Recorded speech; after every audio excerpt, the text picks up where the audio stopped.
Hi, my name is Brooke Thomas, and I'm one of the instructors for this capstone course, and I'm glad you're here. Welcome to Module 3. I'm going to talk to you today about the main focus, which is creating your home page for your website. So as you're creating the home page this week, remember that this is a first draft, and that it's very likely that you'll make some tweaks or changes throughout the rest of the semester. But it still is important to be thoughtful and think through some of the bigger ideas so that they can be consistent throughout the rest of your portfolio pages that you create. So this week you're really wanting to focus on the overall look and feel of your home page and what you want your website to look and feel like. So we're thinking about color schemes, fonts, font sizes, and spacing, and that way it can have, like I said, a consistent flow as you navigate from page to page. Speaking of navigation, that's another piece that you'll want to be thinking through. What does the navigation from the home page look like for your visitors? So consider, what is it like to come to your page for the first time? Is it easy to get around? Will I know where the link? What do I know where the links will take me? And just making sure it's a good user experience as well.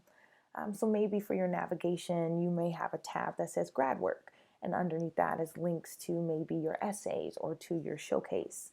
And maybe you have an About Me tab, and under there is links to your resume and maybe your professional development profile.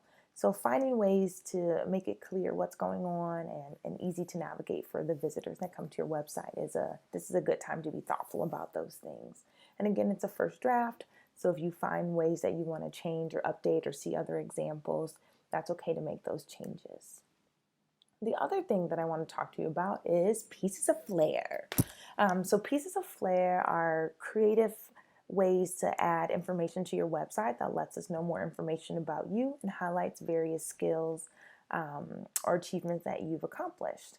So if you want to know more information about what we mean by pieces of flair and kind of a longer explanation, you can navigate to the Capstone homepage, and on there at the top, it'll say supporting documents, and when you click on that, the drop down menu comes down, and pieces of flairs are one of the last tabs you can click on.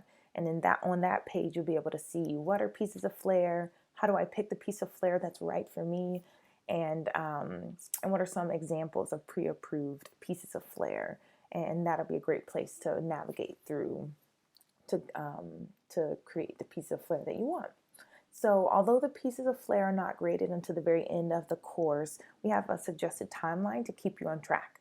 So we suggest or recommend that the first piece of flair is completed by Module 5, the second piece of flair is done by Module 8, and the third piece of flair is completed by Module 11. And that'll keep you on track to complete all of those by the end of the course.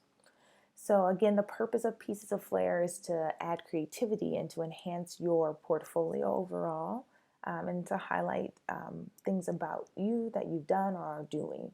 So for example, if you are an educational blogger, then that's a great thing that you can add to your website. But if you're not an educational blogger, you don't need to create a blog and link to it if that's not what you do. So just pick a different piece of flair, and that will be great.